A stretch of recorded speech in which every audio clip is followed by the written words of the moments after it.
ধন্যবাদ আপু। দারুণ একটা কোশ্চেন করেছেন। আসলে আহ, এটা তো আমার মনে হয় যে আমরা যারা বিজনেসটা এখন আছি, এটা মনে হয় হুম, কম বেশি সবারই হয়েছে, তাই না? এটা আমরা সবাই ফেস করেছি। এটা খুবই কমন। আমরা নট অনলি এই বিজনেস এর ক্ষেত্রে, আসলে আমরা তো জীবনে যে কোনো ডিসিশনে একটু কনফিউজ থাকি এবং একদমই এটা তাই। খুবই স্বাভাবিক। একদমই তাই, যে কোনো নতুন কিছুই কিন্তু আমাদের একটা আশা জাগায় এবং পাশাপাশি ভয়ও থাকে যে এটা কি আমার জন্য ওয়ার্ক করবে, বা এই জিনিসটা কি ফলস নাকি ট্রু না হুম, হুম, ফেক। হুম। মানে এগুলোর কোয়েশ্চেন কিন্তু আমাদের মাথায় সবসময় কাজ করে, যেহেতু আমরা মানুষ, আমাদের অনেক ভেবে চিন্তেই সবকিছু ডিসিশন নিতে হয়। তো সেরকম আমারও হয়েছে। আমিও যখন অনলাইনে এক আপুর বিজ্ঞাপন দেখি, দেখার পর আমার অবশ্যই ভালো লাগে। কারণ আমি একটা নন স্পিক ইংলিশ কান্ট্রিতে থাকি।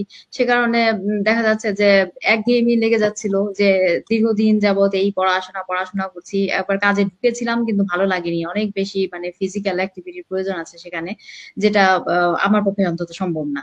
সেই কারণে আবার ছেড়ে দিয়ে আবার পড়াশোনায় ব্যাক করলাম, আসলে কিছু করার নেই। তো এখন কি করব? তো পড়াশোনা চলছে, আর তারপরে তো কোভিড এর পর দেখা গেছে মানুষের নানান রকম হেলথ ইস্যুস চলে আসছিল, যে আমিও সেটাতে ভুগেছি। এবং ভোগার পর তখন আমি ভাবলাম যে খুব ভালো, আমি পড়াশোনায় কনসেন্ট্রেট করতে পারি না, ইয়ে করতে পারি না, অনেক কিছু মানে প্রবলেম আমি ফেস করলাম। ফেস করার পর আমি ভাবলাম যে ওকে, অনেক তো হলো দেশেও তো পড়াশোনা করে আসলাম, আবার এখানেও করলাম। তো এখন যাই হোক, পাশাপাশি বেশি। ভাবছিলাম যে যদি, হ্যাঁ, মানে কষ্টের শেষ নেই, এদিকে বয়সটাও তো বাড়ছে, তাই না? বয়সটা তো আর কমে না। তো যাই হোক, এখন ভাবছিলাম যে সাইড হ্যাসেল হিসেবে যদি কিছু থাকে তাহলে এটা তো মন্দ নয়। এবং এই বিজ্ঞাপনটা পুরো দেখার পর আমার ভালো লাগলো, এবং আমি ভাবলাম যে দেখি না, একটু ট্রাই করে। আবার ভয়ও লাগছে যে আসলে অনলাইন তো কত রকমই কিছু হচ্ছে, হ্যাকার ট্যাকার কত কিছুই শুনছি। তো মানে টেনশনেও পড়ে গেলাম।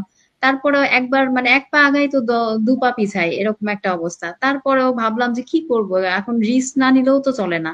আমি তারপর আমার নিজের মতো করে রিসার্চ করলাম, রিসার্চ করে তারপর আপুর সাথে একটু আমি কথা টথা বললাম, বলার পরে ভালোই লাগলো। এবং আমি আস্থাটা কখন পেলাম, যখন শুনলাম যে না আপু আমার একদম আমি পুরানো ঢাকার, সেও পুরানো ঢাকার, সে কারণে আমি বিশ্বাসটা পেলাম, পেলাম। তা না হলে এটা পসিবল ছিল না, আমি তাহলে শুরুই করতাম না, কারণ চিনি না জানি না কাকে, কার সাথে আমি বিজনেস শুরু করব। তারপর একবার আমি ঢুকলাম, তারপর $149 দিয়ে আমি রেজিস্ট্রেশন করলাম, করার পরে দেখলাম টেকলাম দেখে তারপরও মানে একটু ইয়ে মনে হচ্ছিল, এটা কি আমি পারবো, বিজনেসটা কি আসলে কি সম্ভব কিনা, বা আমি তখনও ঘোরের ঘোরের মধ্যেই ছিলাম। তারপর আমি আমি কিন্তু মানিটা ফেরত নিয়ে গেলাম, আমি রিফান্ড নিয়ে নিলাম। এবং রিফান্ড নেওয়ার পর তখন কিন্তু বিশ্বাসটা আরো বেড়ে গেল, যে ও মা, এখানে তো রিফান্ডও দিচ্ছে তারা যদি ফেক হতো তাহলে তো আমাকে রিফান্ড দিত না, এই টাকাটা আটকে দিত, তাই না? যে সে যা পাই সেটাই লাভ, যারা ফেক তারা তো এটাই করতো।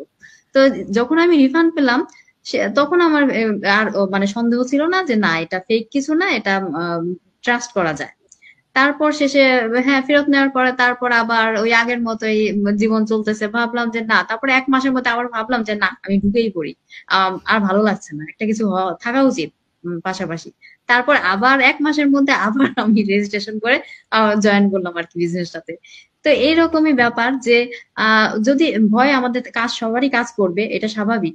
কিন্তু নিজের মতো করে রিসার্চ করে যোগাযোগ করে জেনে বুঝে তারপর যদি মানুষ আগায়, তাহলে আমার মনে হয় যে ভালোই হবে। আর খুব ভয় পেলেও দেখা যায় সে এভাবেও মানুষ ভাবতে পারে যে ওকে, আমার যদি লসও হয়, ঠিক আছে, তাহলে রেজিস্ট্রেশন ফিটাই তো, ওটা তো খুব বেশি না। যদি ঠিক আছে, যদি এটা ফেকই হয়, আচ্ছা ঠিক আছে, এতটুকু রিস্ক অন্তত নেই। তো ওইটা দিয়ে সে ঢুকে পড়তে পারে, যেমনটা আমি করেছিলাম তো যদি এটা যদি আটকে না যায় টাকাটা, তার মানে এটা ফেক নয়। তো আমি এভাবে এগিয়েছিলাম। তো আমি এটাই বলবো, যারা এই বিজনেসটা সম্পর্কে জানতে চায় বা বুঝতে চায়, যারা স্টার্ট করতে চায়, তারা যদি মানে শুরুতে যে ট্রাস্টটা যদি না পায়, তাহলে তারা এরকম যে ঠিক আছে, নিজের মনকে এভাবে তারা সান্ত্বনা দিতে পারে, ওকে, রেজিস্ট্রেশন ফিটা খুব বেশি নয়, যদি যায় তাহলে ওকে অল্প একটুই যাবে। তো এটা ভেবেও তারা আগাতে পারে। আর নিজস্ব রিসার্চ তো থাকবেই, কারণ কথা না বলে তো আর কেউ বিজনেস শুরু করে না, তাই না? সবাই সবার সাথে কথা বলে জেনে বুঝে তারপরেই আগাচ্ছে। এবং এটা যদি করে তাহলে আমার মনে হয় যে লস হবে না কারোরই, যে শুরু করবে সেই লাভবান হবে। ধন্যবাদ, এটাই বলার ছিল। থ্যাংক ইউ সো, সোমা আপু। আপনার